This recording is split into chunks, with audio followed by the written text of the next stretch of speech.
In the museum basement, a brass caliper stays locked at 17.28 centimeters beside the tide-battered letter. Archivists breathed its sea salt and carbon paper trace, proving a floating stranger's false plans could steer armies. D-Day listened. If this quiet intrigue soothes you, gently subscribe for more Nightfall histories. Drift close. Beneath a shade of green canvas in a cramped London morgue, a junior pathologist named Cynthia bent over the borrowed face of Glinda Michael, the Welsh drifter, whose lifeless weight would be repurposed into Major William Martin. The lamplight trembled through gauze taped over the windows, and each tool on her tray looked both surgical and theatrical. Bone forceps warm from her palm, wax pencils softened over a stovetop, silk thread pulling through the shrouded skin with the hush of fabric.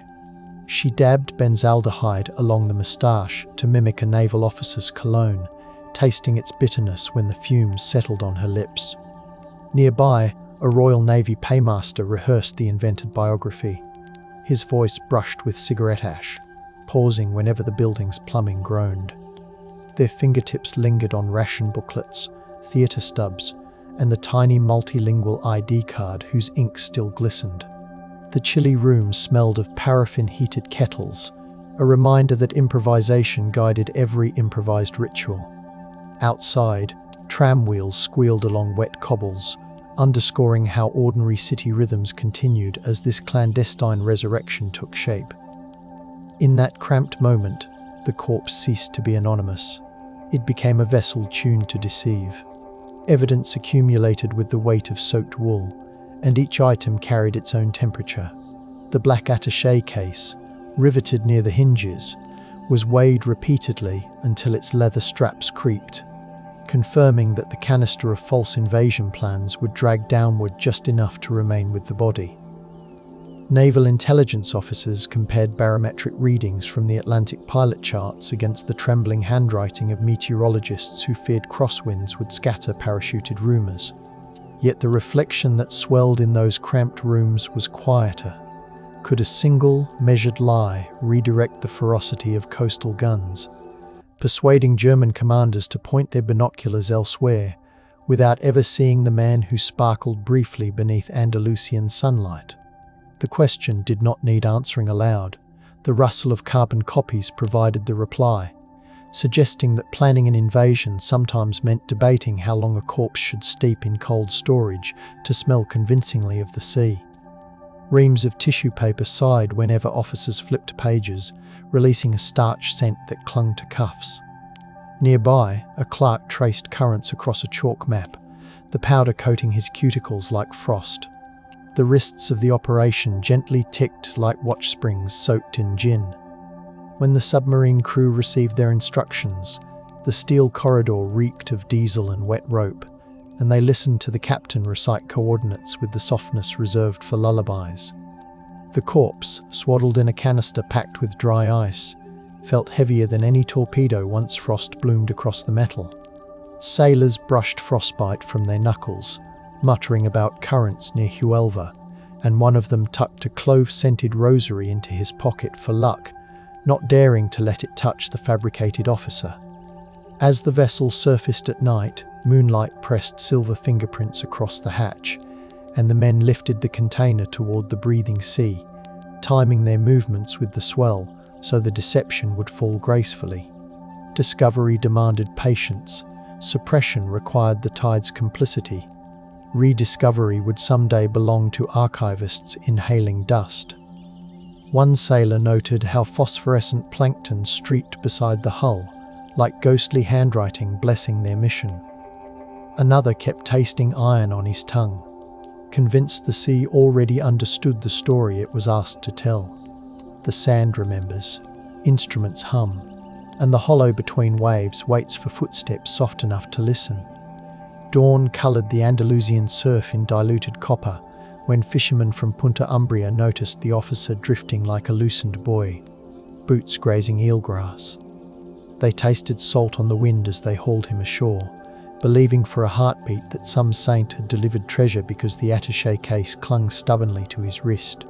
The local magistrate, Daniel Maldonado, arrived with papers that smelled of citrus oil stamped into their fibres, and he traced the Royal Marines insignia embossed on the wallet with reverent fingertips.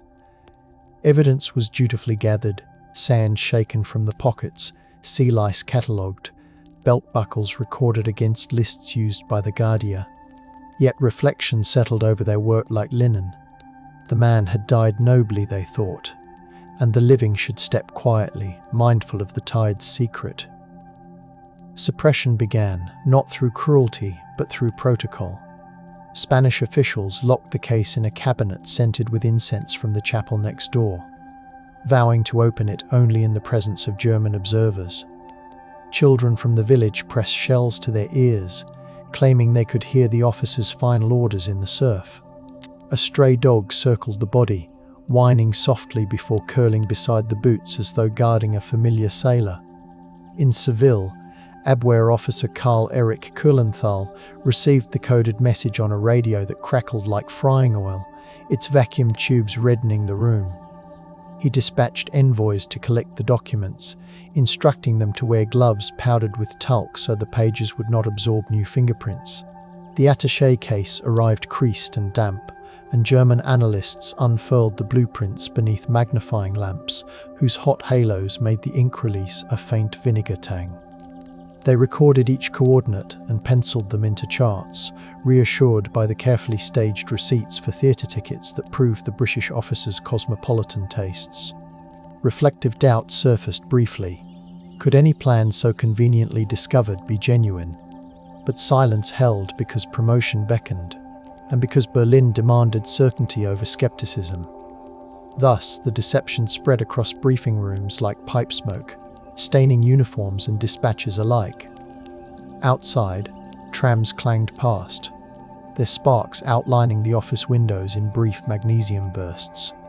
Inside, typewriters chattered with insect persistence, turning salt-stiff paper into apparent destiny. Back in London, Colonel Johnny Bevan listened to intercepted German chatter through headphones cushioned with cracked leather, the static fizzing against his ears while clerks tapped Morse behind him. Each fragment of confirmation tasted like copper on his tongue. Troop movements shifting towards Sardinia, armoured divisions dispatched to Greece, the Wehrmacht entrusting coastal artillery to the wrong cliffs. Factual ledgers grew heavier, filled with penciled ticks noting which commanders deferred to the corps's story. Reflective awe occasionally slowed Bevan's pen as he watched candles gutter in the blackout, realizing that an unremarkable man from the streets, now reimagined as Major Martin, had become the hinge of an invasion fleet. Suppression persisted through necessary secrecy. Even families of naval officers were told nothing, and the damp morgue files were locked away, perfumed only by mildew. The central motif measurement guiding myth held steady, like a metronome beating beneath the Thames. Somewhere in the corridor, a kettle clicked, releasing steam that mingled with pipe smoke to create a homely veil over lethal logistics. Even the office cat, brushing against chair legs, seemed to sense the hush that guarded the corpse's borrowed heartbeat. Spanish pathologist Eduardo del Torno, who had first examined the body, revisited his notes under lamplight that buzzed with sleepy moths. He touched the embossed seal of his report, feeling granules of wax cling to his fingertips, and pondered the incongruities, the lungs waterlogged just enough, the liver suggesting poison rather than drowning. He wrote a second memorandum, its paper smelling faintly of iodine, but he filed it under a drawer reserved for unsent letters because diplomatic pressure requested silence. Discovery had occurred on the beach. Suppression now resided in this drawer, where scientific curiosity was muffled by neutrality. Reflective whispers rustled in his thoughts. Did the truth belong to medicine or to war? His question dissolved into the night sounds of Cadiz, leaving only the murmur of distant gulls. He dabbed coffee onto the edge of the report so it would resemble any other late-night docket. Outside his window, lantern light bled across cobblestones slick from the tide, sealing his resolve to let the mystery sleep. Centuries later in tone, though only years in fact, The British Admiralty sealed the mincemeat files in boxes lined with waxed canvas, each labelled with stencilled numbers that smelled of turpentine. The physical evidence, tweed uniforms, the photograph of the fictitious fiancée Pam, ticket stubs from the London theatres rested inside tissue paper that crackled like dry leaves. Archivists monitored humidity with mercury thermometers, ensuring the myth remained preserved. Reflection hovered over their nightly rounds. The corpse's journey reminded them that wars often hinge on the fragile dignity granted to the nameless. Silence continued out of reverence. Those who had stitched the identity refused interviews, claiming their throats still held the chill of the morgue. The motif of meticulous measurement persisted, now transmuted into the strict catalogue numbers guarding the story. Occasionally, a distant foghorn moaned along the Thames, threading the darkness with reminders of the sea's complicity. The archivist's footsteps, muffled by felt slippers, became another layer of protection around the sleeping narrative. In that era's newspapers, the public devoured sanitised accounts of D-Day that highlighted generals and storms, never suspecting the quiet cadaver whose briefcase had misled German binoculars. Reporters smelled fresh ink rolling off rotary presses, yet their questions bounced off official stonewalling, and the myth of pure battlefield courage flourished. Behind the scenes, signal officers compared intercepted weather logs with reconnaissance photographs, proving that the enemy's armoured reserves remained misplaced because of Major Martin's staged itinerary. Reflection seeped between the lines. How many lives on the Normandy sand were spared because one man's tragedy had been measured down to the weight of sardine tins in his pockets? Silence held out of gratitude more than secrecy, as if acknowledging the ruse would unspool its magic. Copyboys stacked bundles beside rooftop pigeon co-ops, watching feathers drift through the smoke-filled night. Editors marked proofs with pencils that smelled of cedar, all the while guarding the secret beneath their cuffs. The fog folds, type bars rest, and a patient breath waits between tides for footsteps soft enough to listen. In the fishing households along Huelva's salt-streaked alleys, the story endured differently, carried by the smell of frying sardines and the scrape of whetstones on hooks. Grandmothers recalled how priests blessed the unidentified officer before burial, sprinkling holy water that mingled with iodine, insisting that no rumour should disturb a soul that had drifted so far. Evidence of the deception was absent from their retellings. Instead, they treasured the sensory memory of heavy boots leaving grooves in church tiles. Reflection in these kitchens asked whether compassion requires ignorance, and the answer came through steaming pots. Sometimes kindness meant refusing to probe the official explanation. Their silence was born from reverence, wrapped in the smoke that curled above clay stoves. And the legend softened into a bedtime tale of a visitor the sea decided to keep. Children traced ship shapes into spilled flour, pretending to escort the officer back to sea. The night air smelled of orange blossom and charcoal, layering the memory with sweetness. Within German high command, memos scented with pipe tobacco circulated, analysing why the reserve divisions had been shifted south just days before the invasion fleet emerged. One report emphasised the authentic-looking theatre ticket dated for a London show still months ahead, noting the ink's slight smudge as proof it had ridden in a real pocket. Strategists felt the grain of the map paper under their palms, tracing the feints toward Greece they now realised were ghosts. Reflection tinged with regret flickered when officers imagined the corpse's last voyage. Had scepticism been dulled by the comforting smell of genuine leather and the weight of personal letters tied with ribbon? Suppression now took the form of embarrassment, leading to files stamped with red warnings that forbade discussion. Telephones rang with clipped urgency, yet no one mentioned how the evidence had seduced them. At night, guards polished doorknobs until they gleamed, as if shining away the memory. As decades passed, amateur historians combed declassified snippets, their fingers stained with microfilm chemicals, chasing the motif of measured deception.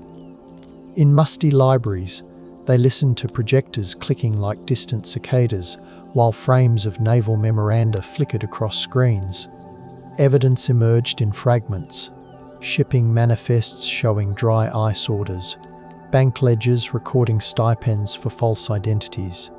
Reflection accompanied every find, suggesting that the true heroism lay in the patience to craft a narrative so believable that even skeptics felt its texture as real.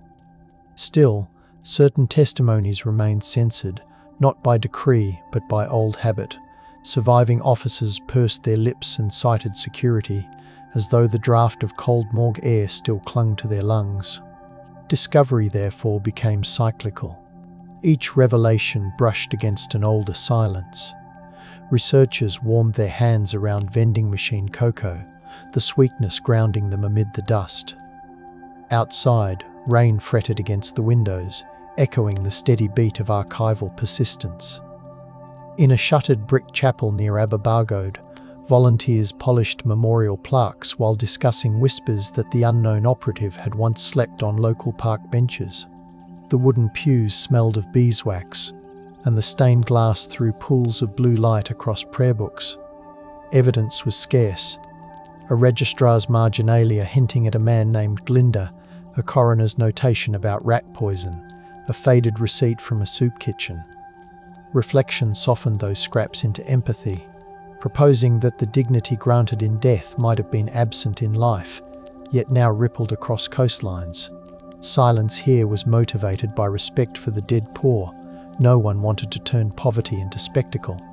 The motif of measurement returned as the villagers debated how to weigh a soul that had been anonymous until the tides carried him into legend. Choir rehearsals filled the nave with breathy harmonies that vibrated through the flagstones. Outside, coal dust settled on window ledges, a gritty reminder of the hardship he once knew. Inside MI5's grey archives, humidity controllers clicked on and off like distant crickets, keeping the papers supple. Analysts reviewed operational diaries with gloved hands that smelled of latex, noting every calibration, how long the body soaked in saline, how the notes were folded to show believable thumb creases, how the fiancé's photo was deliberately creased near the eye to suggest it had been kissed. Each detail was evidence of obsessive craftsmanship. Reflection curled around the analysts like steam from afternoon tea, hinting that secrecy can be a gentler art, one that shields the fragile pride of nations through tender fabrication. Silence persisted not only out of duty, but because these archivists treasured the intimacy of knowing a story others still considered rumour. The corpse's borrowed identity remained a compass for them, pointing toward the idea that truth can be engineered without cruelty. Filing carts squeaked softly along linoleum, their wheels cushioned to avoid disturbing the sleeping testimonies. Even the smell of pencil shavings felt reverent in that hush. On the beaches of Normandy, veterans decades later recounted the invasion to their grandchildren, letting fistfuls of sand sift through their palms while gulls wheeled overhead. They described how the German artillery fired late, how minefields seemed strangely thin in places, and the grandchildren could taste salt in the breeze as they listened. Some veterans had heard whispers about a body deceiving the enemy, but their focus remained tactile. The grit inside their boots, the metallic tang of adrenaline near their tongues. Reflection brushed against their stories, suggesting that survival sometimes hinges on strangers never met. Their silence about operational secrets came from habit orders once given tend to lodge in the throat. The tide inhaled the children's laughter just as it once swallowed orders shouted above surf.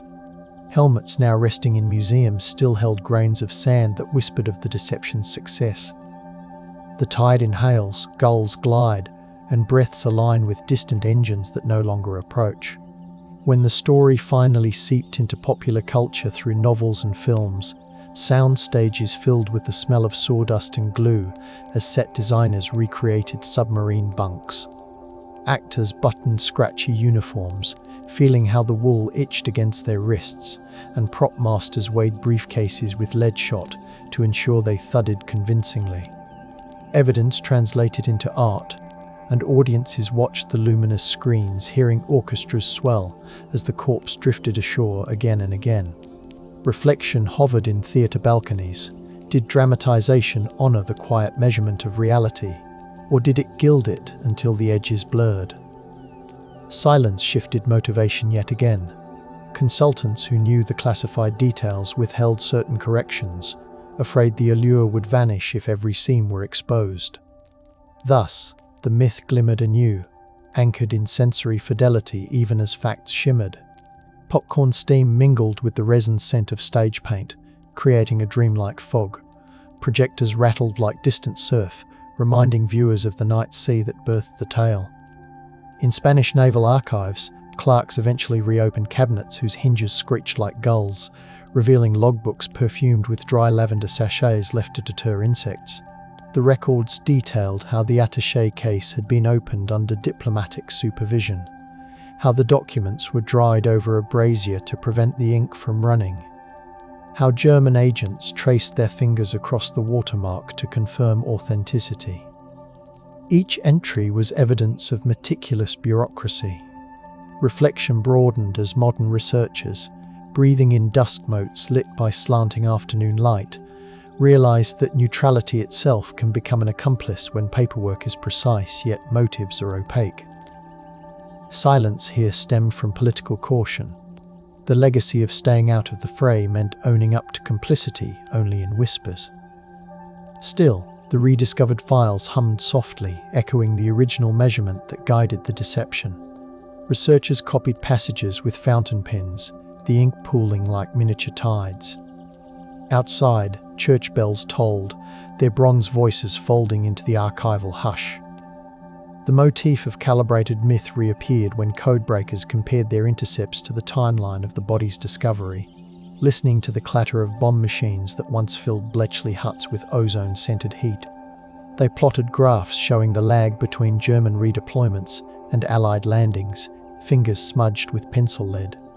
Evidence from decrypted messages proved that the Wehrmacht clung to the falsehood long enough to dilute its defences. Reflection accompanied these calculations. Perhaps war is less about force than about persuading your opponent to measure reality incorrectly. Silence in the code-breaking community lingered out of tradition. Veterans of secrecy prefer the company of files to interviews. Thus, the corpse's story entwined with humming rotors and the sweet metallic scent of soldered circuits.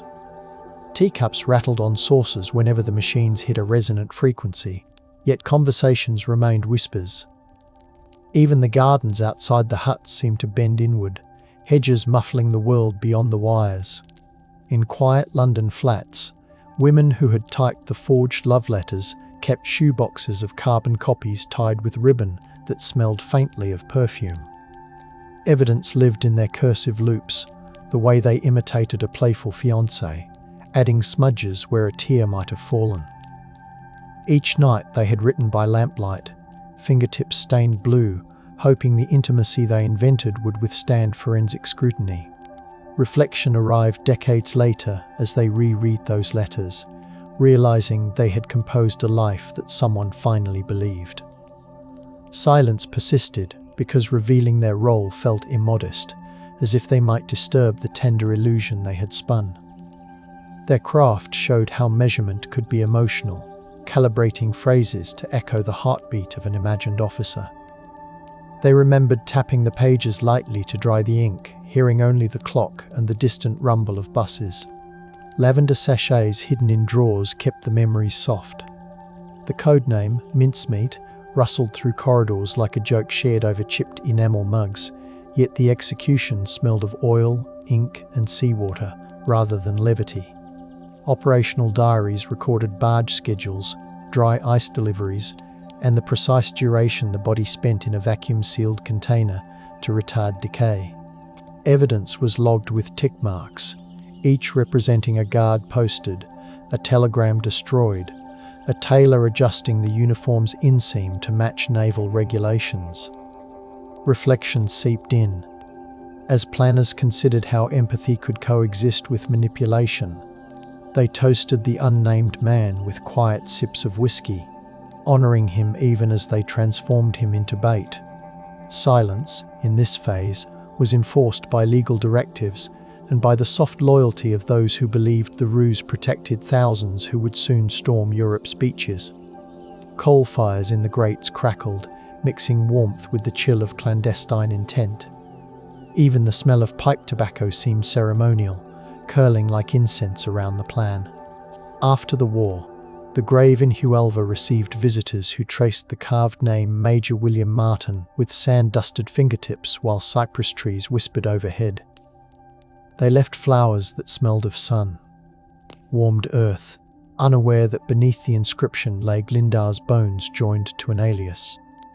Evidence of the misdirection remained hidden, but the stone itself became part of the narrative, its weathered letters catching moonlight like a lantern.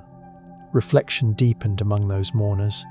They felt that honouring the false name still honoured the man, because stories can grant the dignity reality withheld. Silence there came from awe. Voices naturally softened among marble and waves. Visitors often poured a splash of sherry into the soil, a libation blending sweetness with salt spray. Occasionally, a violinist played near the gate, the notes drifting like gulls into the dusk. The dune exhales, candles flicker, and distant boys blink in rhythm with closing eyes tonight. One of the most delicate artifacts remained, the photograph of Pam, actually an actress named Jean, whose image was clipped from a wallet and scented lightly with rosewater to mimic having been nestled near perfume. Conservators later noted the slight abrasion along the corner where sailors had practiced sliding it from the pocket with gloved fingers. Evidence of authenticity hinged on such textures, the chalk dust that settled on her smile after being tucked into a lifebelt, the way humid air curled the paper just enough to appear cherished. Reflection on her unwitting contribution raised tender questions about consent and memory, although answers were left unspoken out of respect for the woman who never knew she became a talisman. Silence, here, was motivated by modesty, ensuring her everyday life remained untouched by the mythology surrounding the corpse. The photo now rests on felt, lit by gentle LEDs that mimic morning sun. Visitors leaning in sometimes detect the faint residue of rose, as if the fiction still breathes. The Official Secrets Act loomed like a foghorn in the minds of participants, its legal timbre resonating through decades. Clerks stored transcripts inside steel cabinets smelling of machine oil, and they logged each access on cards that rasped beneath their pens. Evidence of compliance was as tangible as the rubber stamps thudding against paper, ensuring no stray detail escaped. Reflection crept in during night shifts when the corridors fell silent. Except for the distant rumble of trains, they wondered if history would ever understand the delicate arithmetic of lies that saved lives that saved lives. Their silence was not fearful so much as disciplined, a rhythm they had practiced until it felt as natural as breathing. Thus the myth remained cocooned, protected by routine. Occasionally, a janitor polishing brass door plates would see their tired eyes and offer tea, never asking why they stayed so late. Even the flicker of fluorescent bulbs seemed to pulse in classified Morse. Eventually, historian Charles Fraser petitioned to view the sealed files, submitting forms that smelled of fresh toner and waiting in corridors where radiators hissed.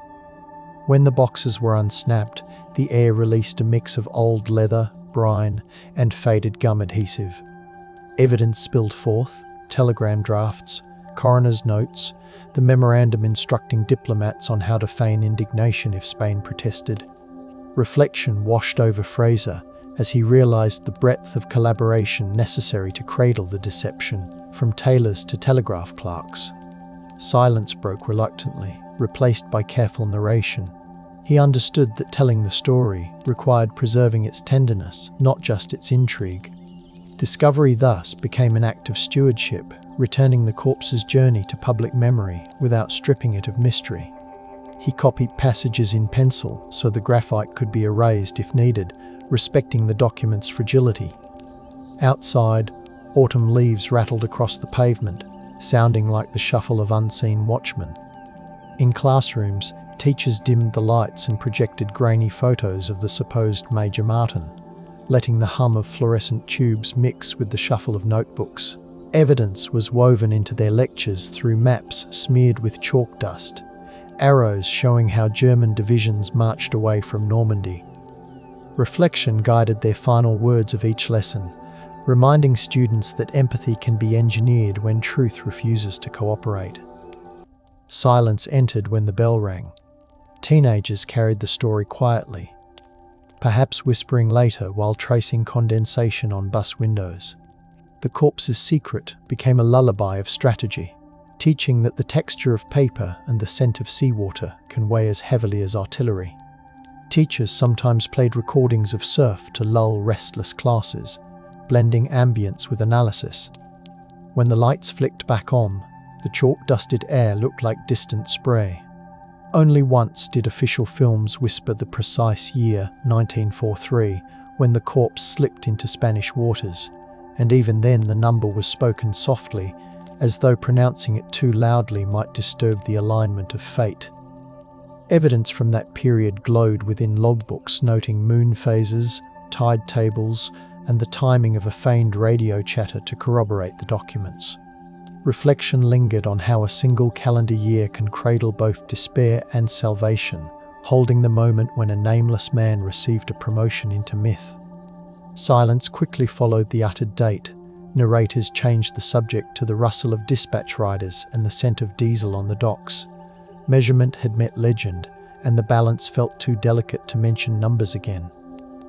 Projectionists paused the reels afterward, letting the whir fade into stillness.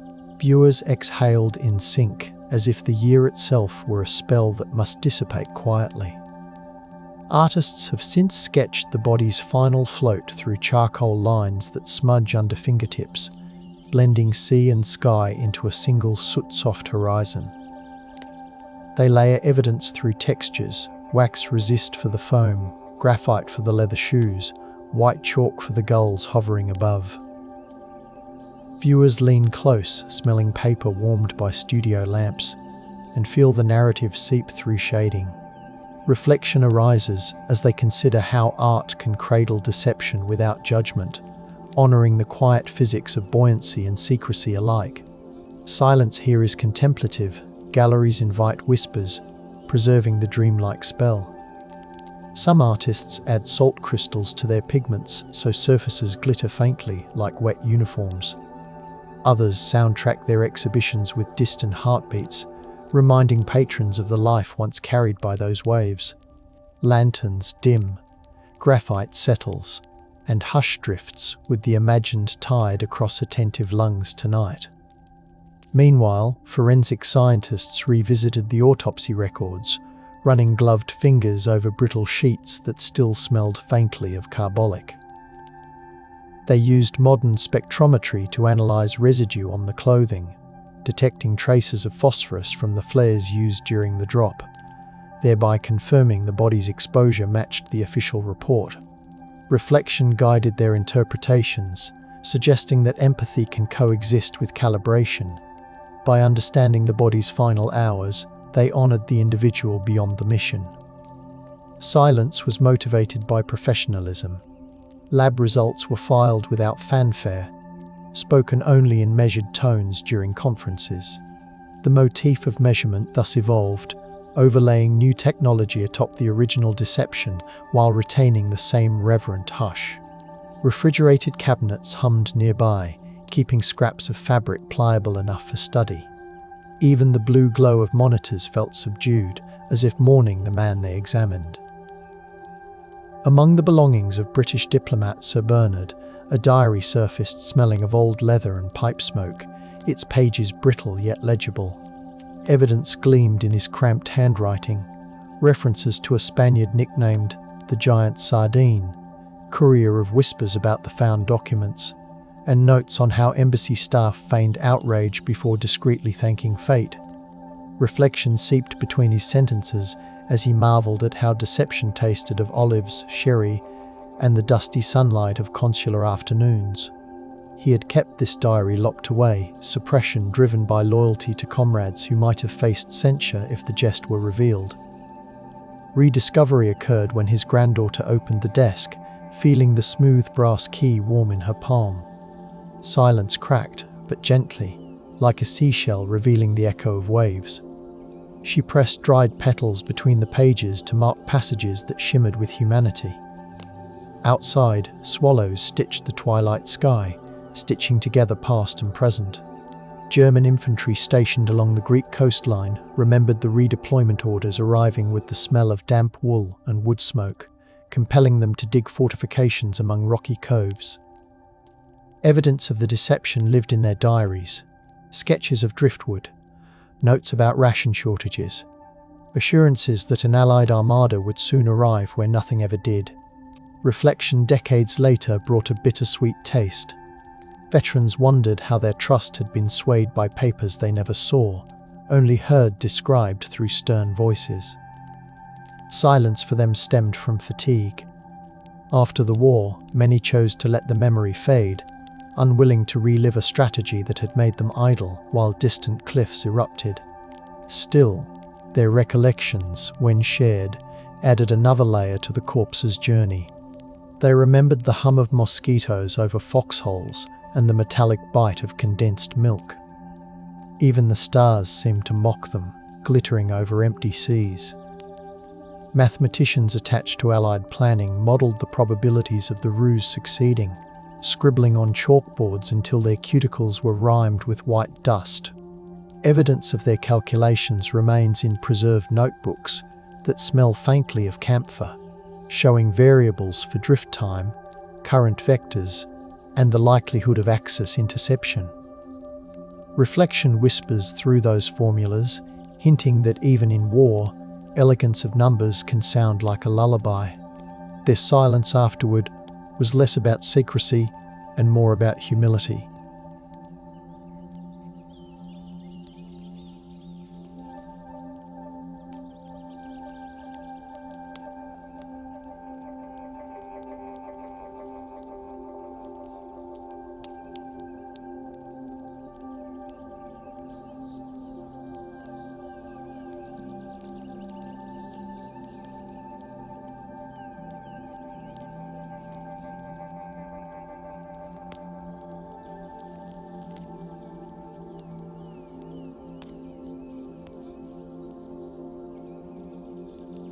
Underpin every measured lie that holds.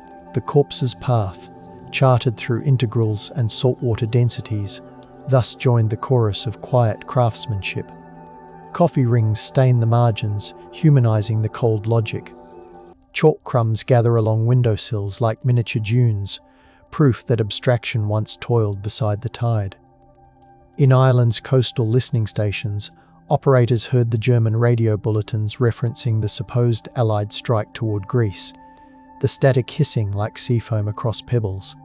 Evidence accumulated in their logbooks, each entry describing frequencies, call signs, and voice timbres, all smelling of graphite and rain-soaked wool. Reflection accompanied their observations.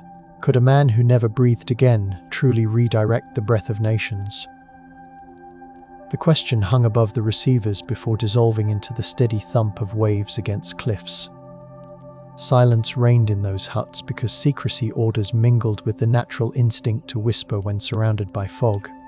Measurement, once more, guided myth as antennas translated the echo of a corpse into strategic advantage. Kerosene heaters ticked and sighed, offering warmth to stiff fingers. The windows filmed with condensation, mirroring the blurred certainty outside. Years later, Glinda's relatives, few though they were, gathered in a modest kitchen where coal smoke clung to curtains and kettles whistled.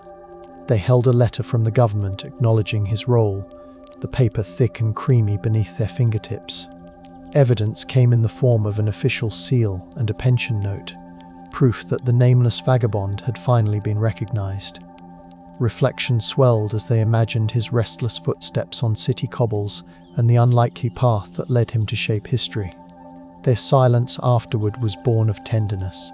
They spoke his name only in murmurs, fearful of fracturing the fragile dignity newly bestowed. Hearth glows warmed chipped mugs of tea, steeped until nearly black. Outside, rain threaded through alley gutters, echoing the river that once carried him beyond anonymity. Hearth glows, coals sigh, and memories float like embers along the rafters tonight above resting ears. Modern naval academies integrate the tale into ethics seminars, projecting slides while cadets sit in uniform rows, boots polished to mirror the fluorescent glare. Evidence is presented through facsimiles of the forged letters, the cadets passing them hand to hand, feeling the raised ink and noting the deliberate coffee stain near the margin. Reflection is encouraged. They discuss whether deception can be moral when it preserves thousands, their voices low enough to meld with the hum of ventilation. Silence follows each session, a contemplative pause before drills resume, suggesting that even in institutions built on command, there is room for whispered histories. The corpse's measured journey becomes a compass for debates about honour. Chalk dust floats in the shaft of light slicing the room, and someone coughs quietly, reminded of morgue chill. Later, on the parade ground, the clack of heels seems to echo the heartbeat of the tale. Oceanographers have also revisited the drift path, launching buoys scented with machine oil into similar currents to confirm the timing. Their data loggers clicked softly while waves slapped the hulls, recording temperature gradients and salinity that matched the original estimates. Evidence from these experiments showed the corpse would indeed arrive near Huelva within the planned window, vindicating the meticulous tide charts scribbled in pencil decades earlier. Reflection accompanied the scientists as they tasted salt spray on their lips, marveling at how physics embraced a covert story. Silence aboard their vessels came from concentration. Only gulls broke it, crying above the measuring instruments. Thus, natural rhythms once again verified the myth's foundation. Midnight watches found them sipping broth, warming hands over thermoses while buoys blinked like patient stars. Sonar pings rolled through the hull, a modern lullaby to the ancient ruse. In a museum exhibition titled Tides of Deception, visitors move through dim galleries where spotlights pool like moonbeams on relics. They inhale the mixed aromas of aged canvas, wax polish, and faint ozone from display cases. Evidence is everywhere. The replica attaché case with authentic rust, the logbook displaying carefully inked entries, the typewriter whose keys still carry smudges of navy blue ribbon. Reflection is prompted by whispered audio guides describing how compassion and calculation intertwined. Silence envelopes the room, not because of censorship, but because the design encourages hushed footsteps, letting the central motif resonate. The corpse's story becomes tactile again, reachable through glass yet still wrapped in mystery. A recorded heartbeat pulses softly beneath the floorboards, syncing with the visitors' breaths. On leaving, they pass through a corridor perfumed with sea salt, a final sensory benediction. Essayists have begun to reinterpret the operation through the lens of identity, writing in cafes where espresso perfumes the air and rain taps the windows. They cite correspondence between intelligence officers debating the ethics of forging a life, their laptops glowing pale blue. Evidence comes from newly released memos that describe the debates over which accent to assign the fictitious major, which bank account to fabricate, which medals to include on the uniform. Reflection drives their prose, suggesting that the ultimate respect was in crafting a believable, honourable life for someone who had little dignity while alive. Silence lingers in their drafts as they delete sensational phrases, striving for gentleness instead of bravado. Measurement here is linguistic, balancing fact and feeling. Sugar crystals crunch beneath spoons as they stir ideas into focus. The cafe's steamed windows mirror the blurred boundary between truth and design. The sand remembers, instruments hum, the hollow waits. When the files were more broadly released in 1996, the announcement arrived not with fanfare, but with a press bulletin that smelled of toner and envelope glue. Researchers queued beneath buzzing lights, waiting to handle the papers that had slept for generations.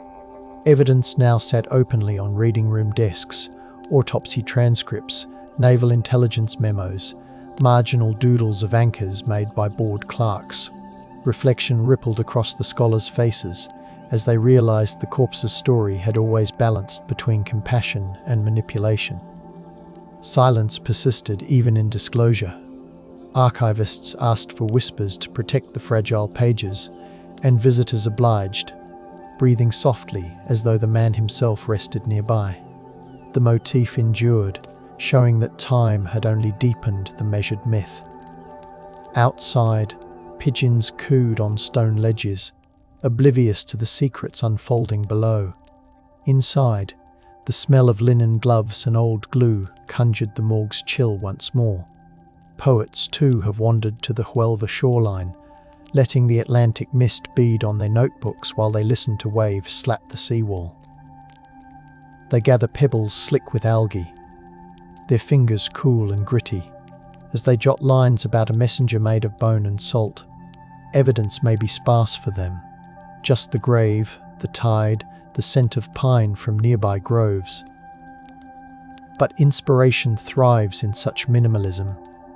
Reflection swirls as they ponder whether the ocean ever resented being drafted into espionage. Their silence afterward stems from awe. The sea commands it. Some drop ink into the surf, watching the plume dissolve like whispered confidences. Others close their eyes to memorize the gull cries, storing the sound for winter recitations. Moonlight slides, gulls hush, and tide foam shivers in rhythm with closed eyes waiting through the small hours. Digital archivists now convert the documents into high-resolution scans, their workstations humming as gentle as bees. They calibrate color balances to capture the precise sepia of the forged identification cards, ensuring that the faint fingerprint smudge remains visible. Evidence thus becomes pixelated, yet the tactile story survives. Viewers can zoom into the fibers of the paper, almost smelling the historical ink through suggestion. Reflection occupies the archivists as they slide styluses across tablets, meditating on how technology can preserve the softness of a handwritten lie. Silence in the digitization lab is broken only by the soft whir of cooling fans, a modern lullaby accompanying the age-old motif of measured myth. Anti-static mats ground their steps, the faint rubber scent mixing with ozone. Occasionally, a scanner lamp flickers, casting brief auroras across the documents like tidal light. In classrooms of military psychologists, the corpse's tale becomes a case study in perception, delivered over the scent of dry erase markers and freshly brewed coffee. Evidence includes transcripts of German officers praising the discovered plans, demonstrating how confirmation bias can feel as tangible as rope in the hands. Reflection leads students to explore how stress and expectation can dull skepticism, inviting them to imagine the weight of authority pressing against their shoulders. Silence follows each discussion as cadets contemplate their own susceptibility to finely tuned hoaxes. The story functions as a mirror, polished with salt spray and ink. Notebooks close with soft thuds, like muffled doors. Outside, wind rattles flagpoles, underscoring how easily belief can be bent. Retired sailors who once guarded the submarine recount the mission in veterans' halls where wooden floors creak and the air smells of brass polish. Evidence seeps through their anecdotes, the way the canister rims scraped their knuckles, the hiss as dry ice met seawater, the signal lamp blinking once before the drop. Reflection often leaves them staring into mugs of tea, acknowledging that they carried both a corpse and the hopes of an entire armada. Their silence afterward is contemplative. Memories this weighty deserve pauses. The motif of careful measurement returns as they describe timing the release between waves, counting heartbeats in the dark. Metal ribbons fade on their jackets, yet their voices stay steady. A distant jukebox plays waltzes, its softness contrasting with the steel memories afloat in the room. Across podcasts and hush-toned radio shows, narrators speak of the operation with microphones inches from their lips, the room padded with foam that smells faintly of dust. Evidence is cited through declassified telegrams and the lingering photo of Major Martin smiling beside his staged sweetheart. Reflection takes on a lullaby cadence, inviting listeners to imagine the softness of sodden uniforms and the slick feel of kelp in a fisherman's net. Silence is built into the format. Pauses stretch long enough for the mind to drift, reinforcing the ASMR-like spell. Measurement exists even here, in the pacing of syllables designed to match the gentle deception they describe. Listeners hear the faint inhale of the host, syncing their breathing to the story. Recording lights glow red, tinting the studio like a midnight wardroom. In philosophical circles, the tale inspires debates over the ethics of instrumentalizing the dead, discussed in libraries where dust and leather mingle on the tongue. Evidence is drawn from legal opinions and wartime correspondence, each page rustling like distant rain. Reflection forces participants to weigh respect against necessity, to consider whether granting posthumous heroism compensates for prior neglect. Silence eventually settles as they close the books, understanding that some judgments remain suspended like buoy lines in calm water. The corpse's journey refuses easy verdicts, continuing to balance compassion and calculation. Chalk notes on the blackboard fade overnight, as if even words recoil from permanence. Tea poured into porcelain cups clicks gently, punctuating the unresolved.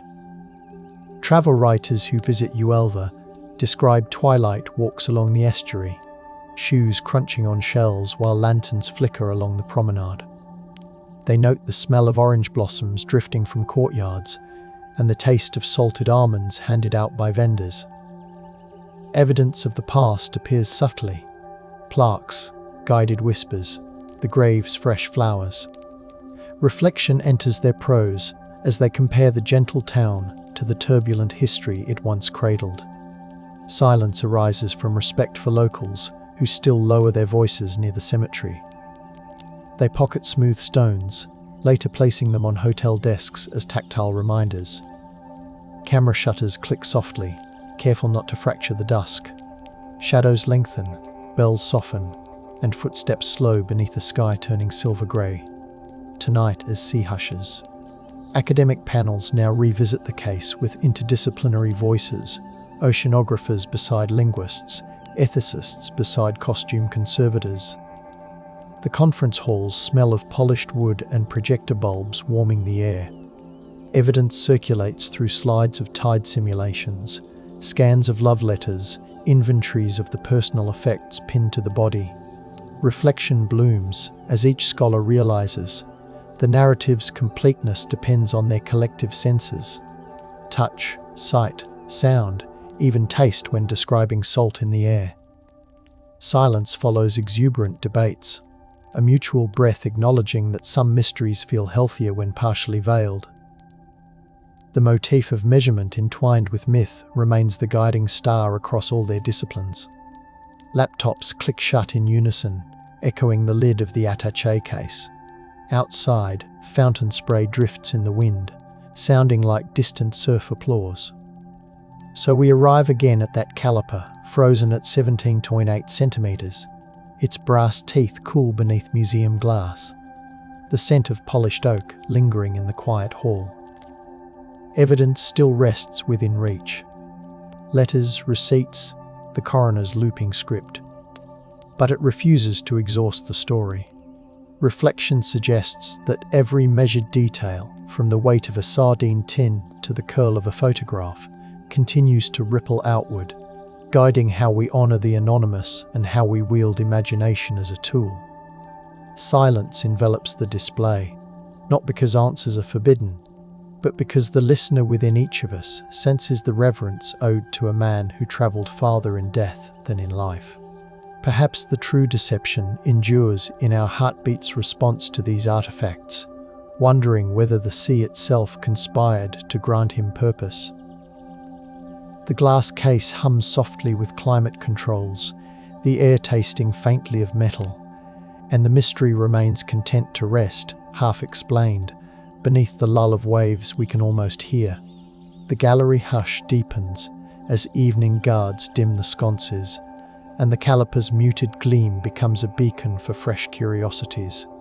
Nearby, a velvet-lined drawer slides open to reveal another relic, the wax-sealed envelope that once travelled, tucked against the corpse's chest, its seal impressed with a signet now dulled by salt.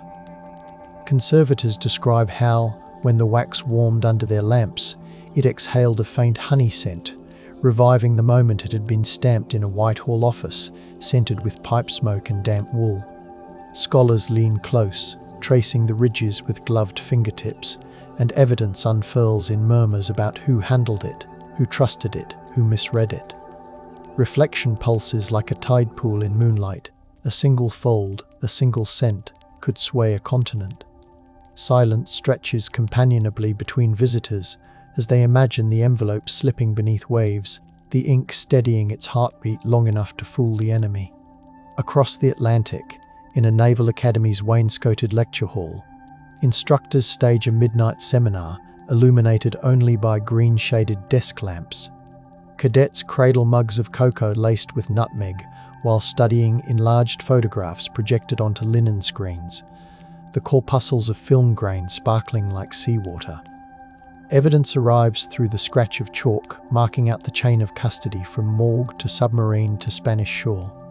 Reflection enters when a professor unwraps a reproduction of the wallet, letting its leather perfume the air with tannins, and reminds the class that entire flotillas found safe passage because someone measured the wallet's bulge to the gram. Silence follows as cadets imagine themselves balancing deception with duty, their bootsteps muffled out of instinctive respect. Outside, frost halos the parade ground lamps, echoing the dry ice bloom that once veiled the canister. In a Parisian atelier, costume historians examine the naval uniform worn by the false major, its fabric now laid flat atop unbleached muslin. The room smells of steam irons and cedar blocks, and evidence hides in stitches, hastily shortened sleeves, collar mends where salt stiffened the wool, faint residues of malt preservative along the cuffs. Reflection shimmers as the historians debate how tactile authenticity swayed German eyes. They note the brass buttons polished with vinegar until they caught even the weakest Andalusian sun. Silence accompanies their work because needles clicking through fabric feel like a séance with artisans long gone. They chart the uniform's travels on craft paper, whispering the names of tailors and quartermasters who bent over this same cloth while blackout sirens moaned. Outside the atelier, rain drums on zinc rooftops, a soft metronome for their gentle stitching. Centuries later, insensibility, though separated by only a few global shifts, a virtual reality lab reconstructs the journey for visitors who don headsets in a room perfumed with fresh circuitry and felt. Evidence is data, meticulously scanned artifacts, sonar maps, atmospheric recordings of Andalusian surf at dawn. Reflection arises as audiences float through a simulation of the drop, hearing the submarine hull creak, feeling controllers pulse in rhythms mimicking waves. Silence descends when the scene lingers on the body drifting, phosphorescence tracing his outline like bioluminescent penmanship. The motif of careful measurement persists even in code. The programmers calibrated moonlight intensity to match declassified meteorological logs. When the headsets lift, viewers blink against ordinary fluorescent glare, the afterimage of silvered surf still soft inside their ears. In Madrid's diplomatic archives, a climate-controlled vault exudes the mineral odour of stone and ink as newly catalogued letters reveal Spain's delicate tightrope walk. Evidence appears in the tidy copperplate of couriers who describe the attaché case's arrival, noting how candle soot smudged the leather during the first inspection. Reflection curls through marginal comments. One clerk muses about the moral gravity of opening the belongings of the dead, even when neutrality demanded compliance. Silence permeates the reading room. Only the slow turn of parchment and the sigh of air vents accompany the scholars. They discover a packet of dried rosemary pinned inside a folder, perhaps left by a secretary seeking to mask the odour of damp paper. That herb still releases a ghost of pine, linking the documents to the chapel incense that once watched over the corpse. On a Scottish isle battered by constant spray, marine biologists lead a field study tracing the currents that ferried the body. They deploy drift nets from a wooden pier slick with kelp, and the air tastes of salt and peat smoke from both is inland. Evidence emerges as GPS buoys blink crimson against slate waves, proving that eddies near the Strait of Gibraltar spin like slow clocks, reliable enough for spymasters to trust. Reflection is voiced around a peat fire later, when the team compares their graphs to faded naval charts annotated in pencil. Silence settles between sips of smoky whiskey, honouring those earlier observers who listened to the sea without satellites. Boots steam beside the hearth, and the crackle of burning peat resembles distant radio static, as if the ocean still shares dispatches from that clandestine night.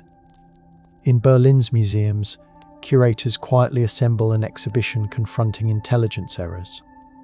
Among the exhibits is a German staff officer's blotter stained with violet ink and burnt tobacco, its blotches forming accidental constellations. Evidence etched into the blotter reveals repeated references to the corpse's documents, each notation pressed by a nib harder than the last, as though urgency deepened belief.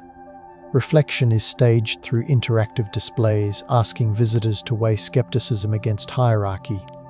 A gloved hand lifts a reproduction of the forged theatre tickets, and the hushed audio track explains how the paper stock precisely matched London's West End, convincing wary analysts. Silence blankets the room where the blotter rests. Visitors read the officer's later memo, edges singed from post-war destruction attempts, and sensed the heavy pause of regret. Beyond the gallery, the city's trams hum, mimicking the clamouring typewriters that once relayed orders born of misdirection. Meanwhile, in a Welsh community hall adorned with miners' banners, storytellers gather families for an evening vigil dedicated to Glinda's memory. The hall smells of leek soup and coal dust, and evidence lives in oral tradition. A grandmother recounts the slight limp he carried from rail yard mishaps. Another recalls how he whistled hymns while queuing at soup kitchens. Reflection saturates the room when a local choir sings an old lullaby, their harmony soft as coal ash, reimagining the man's wanderings as a pilgrimage no one noticed. Silence follows each verse, punctuated only by the creak of pine pews and the rustle of wool shawls. On a side table, a tin of ration biscuits sits beside a candle, not as prop, but as offering. The flame flickers whenever the door opens, echoing the morgue's draft that once brushed his borrowed uniform. Deep within London's underground tunnels, a heritage tour guides visitors past decommissioned communications rooms where the air still tastes of dust and iron. Evidence survives in the graffiti scratched by signallers waiting on benches, including tiny anchors and initials that correspond to the roster of mincemeat's planners. Reflection emerges when the guide dims the lights, letting only a single emergency bulb glow the colour of honey, and plays a restored recording of Morse messages confirming the Germans' misallocation of forces. Silence spreads as listeners imagine the headphones' weight, the cordite tang from nearby anti-aircraft emplacements, the balancing act between celebration and secrecy. The tunnels amplify every inhalation. Even the shuffle of shoes resembles the submarine's weighted footsteps. Above them, London traffic thrums, oblivious to the subdued history resonating below. In Rome's ecclesiastical libraries, theologians examine letters exchanged between chaplains who struggled with the morality of using a corpse as a weapon. The parchment smells of frankincense absorbed over decades, and evidence is tender. A notation about baptizing an alias, a mention of prayers whispered for a soul whose name the clergy were forbidden to reveal. Reflection glows in their ink, debating whether sanctification can be extended to a fabrication if it saves the living. Silence reigns in the reading chamber, broken only by the swish of cassocks and the delicate chime of a water clock marking the hours. Outside, swallows carve the dusk above tiled rooftops, their cries lacing with distant bells. The motif of measurement here is spiritual. a weighing of grace against necessity. Across the Pacific, in a coastal city's aquarium, educators adapt the story for younger audiences by focusing on tides and trust. The air smells of brine and algae as children press their palms to glass tanks, where moon jellies pulse like slow heartbeats. Evidence is translated into tactile stations, a mock-attaché case weighed with sandbags, a tide table puzzle with pieces shaped like currents, a recording of gulls from Huelva. Reflection is coaxed when educators dim the room and invite the children to imagine how the ocean carries secrets. Silence gently follows as they listen to the murmur of pumps and the distant echo of a foghorn piped through speakers. Measurement mingles with wonder. The kids learn to read the tide clock while resting their foreheads against cool glass. The corpse's tale drifts subtly into their dreams, anchored by sensory cues instead of battlefield diagrams. In a Manhattan radio archive lined with Bakelite consoles, engineers digitize wartime broadcasts acknowledging the invasion. The space smells faintly of hot vacuum tubes and varnished wood, and evidence reveals itself in scratchy recordings where anchors describe the Allied breakthrough without hinting at the corpse who eased the way. Reflection emerges as the engineers notice the tremor in a broadcaster's voice, perhaps aware of rumors yet sworn to secrecy. Silence fills the control room. When they replay the moment German defenses faltered, they imagine how listeners clenched hands around porcelain teacups or rationed cigarettes, unaware of the cadaver drifting behind the headlines. The motif of careful calibration returns as the engineers adjust equalizers, balancing hiss and speech, the way planners once balanced salt and ink. In a seaside hospice overlooking Sussex chalk cliffs, aging intelligence veterans share final memories under blankets smelling of lavender detergent. Evidence surfaces in their murmured recollections: the cold bite of the morgue table when they first saw Glinda, the weight of the attaché case as they tested the cuff chain, the spoonful of stew they barely tasted before night maneuvers resumed. Reflection saturates the room when a volunteer plays a gramophone tune popular in wartime dance halls, and the veterans recall coaxing laughter from colleagues who stitched false love letters. Silence follows as they gaze through panoramic windows where gulls drift on thermals. One taps the armrest in rhythm with imagined Morse. Another fingers the edge of a hospital tray as if flipping a dossier. Their breaths synchronize with the gentle whoosh of oxygen machines, echoing the submarine's steady valves. Beyond Earth, a communications array crewed by astronomers uses the operation as metaphor during long night shifts. Hunched over consoles in a dome smelling of cold metal and brewed tea, they compare deep space signal analysis to the deciphering of German dispatches. Evidence lies in their logs, where they note the time delay between signal transmission and reception, just as intelligence officers once measured the lag before enemy redeployments. Reflection surfaces when they discuss how belief colors interpretation. If a corpse could sway armies, a misread pulse of radio noise might spark cosmic myths. Silence is essential to their work. Even whispers feel loud beneath the rotating dome. The motif of measurement extends to the stars, where deception and discovery both rely on patient listening. A culinary historian in Lisbon recreates the meals described in Major Martin's forged receipts, steaming clams in white wine while radio static from archived broadcasts crackles softly. The kitchen smells of garlic, citrus, and wood smoke. Evidence becomes edible. The precise portion of almonds noted in an expense ledger, the drizzle of sherry mirroring a bar tab in the officer's wallet. Reflection occurs as diners taste the dishes in a candlelit tavern, realizing that even gastronomy played a role in solidifying the disguise. Silence follows each bite, not from secrecy, but from reverence for the unseen man whose life was invented down to the texture of his supper. Silverware clinks gently, like distant anchor chains, and the candle flames flicker in rhythm with imagined ship lanterns.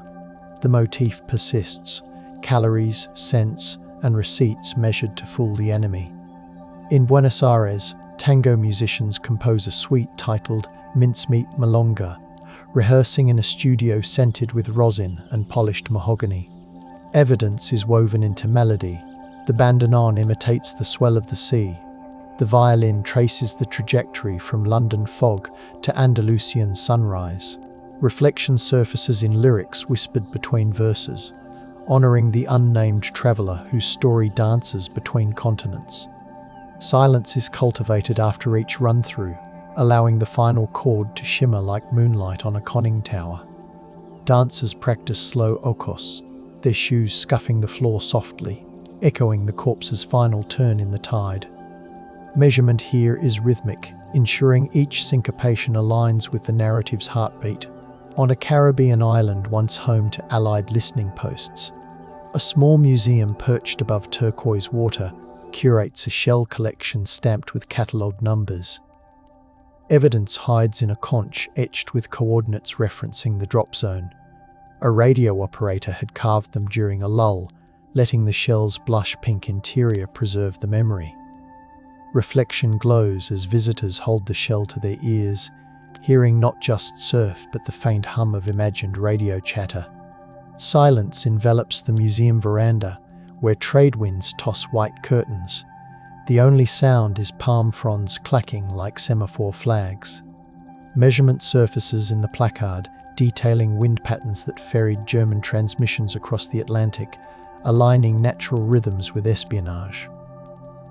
A novelist in Reykjavik drafts by candlelight while snow rattles the window panes, weaving the operation into a saga style. The room smells of beeswax and coffee, and evidence threads through her manuscript, descriptions of the corpse wrapped like a northbound drifter, the submarine likened to a whale guiding fate. Reflection hums beneath each sentence as she parallels Viking funerary rites with modern theatrics, suggesting that shipborne deceits echo across eras.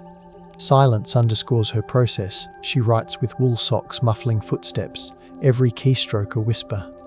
Measurement appears in her meticulous scene planning, aligning tides with aurora displays she has only seen in winter skies. The corpse's tail adopts northern hues yet retains its core of gentle precision. In an open-air market in Seville, spice merchants offer blends named after wartime legends. One stall sells Pam's Perfume Pepper, a mix of rose hips and black peppercorns inspired by the fiancé's photo. Evidence of the story's cultural seep lies in the vendor's patter. He recounts how the aromatic mix mirrors the scent discovered on the photograph's corner. Reflection stirs customers who inhale the sachet, tasting the bittersweet blend on their tongues. Silence momentarily blankets the bustling market as buyers imagine the photo tucked near a heart that never beat again.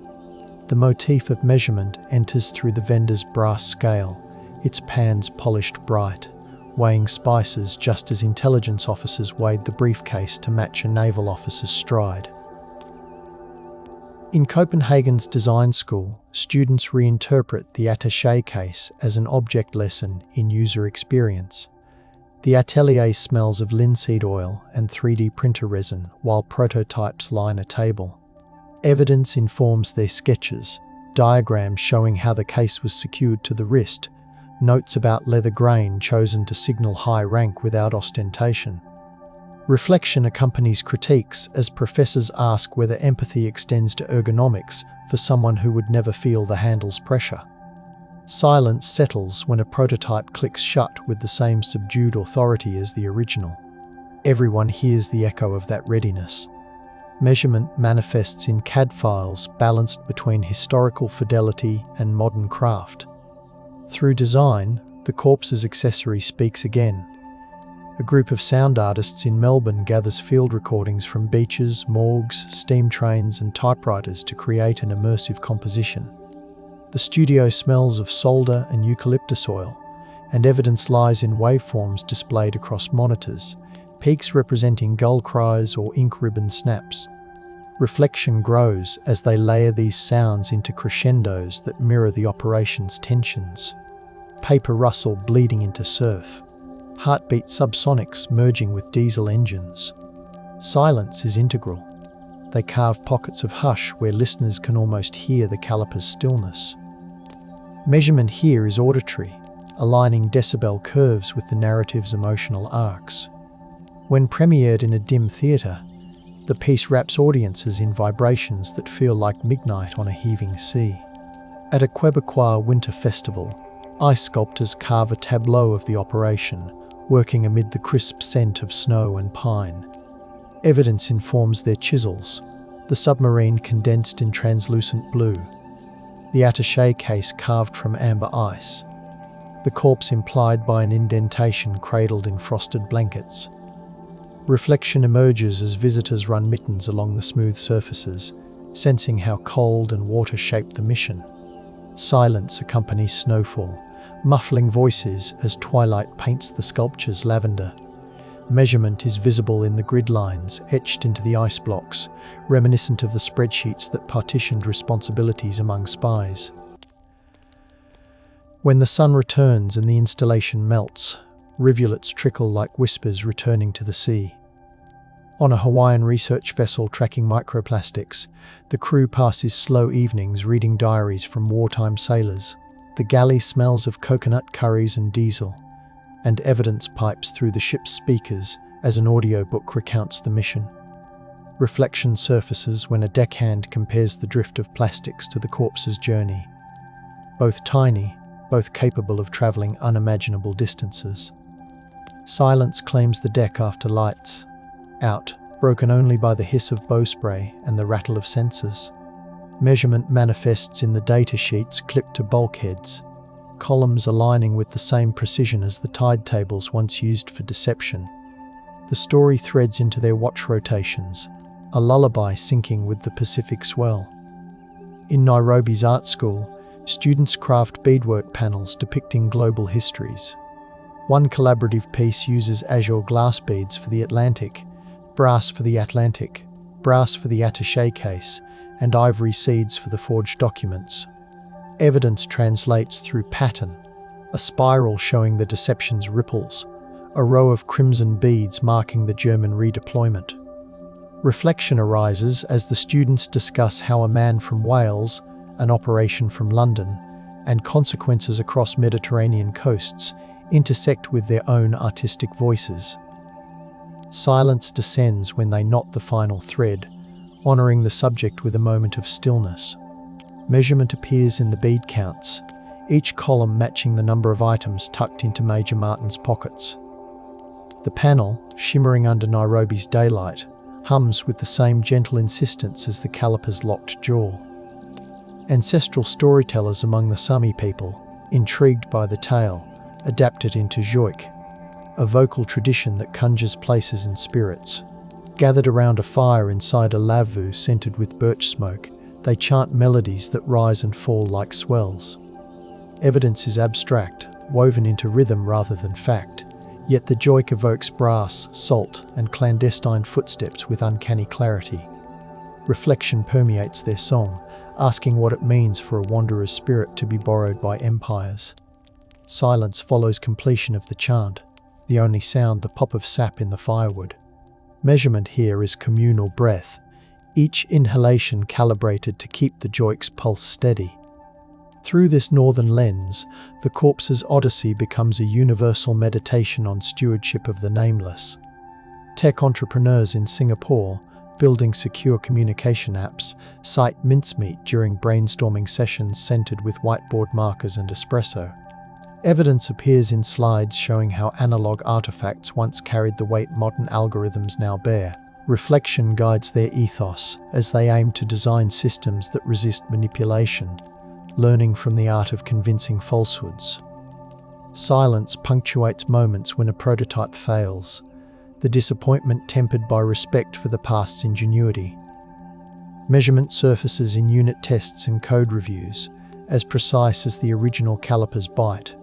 The corpse's legacy infiltrates even this neon-lit lab, reminding developers that every message, true or false, rides on textures, timing, and trust.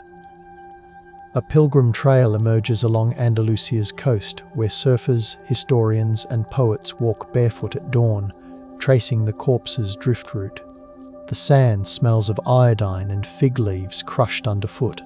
Evidence is intangible but potent. The chill of the water matching accounts of the morning discovery. The gull patterns echoing logbook sketches. Reflection takes hold as the walkers collect sea glass to place on the grave. Each shard a stand-in for a life saved. Silence reigns when they reach the tide line, listening to the rhythmic hush that once camouflaged the deception. Measurement reveals itself in steps counted, heartbeats paced to the surf's inhalation.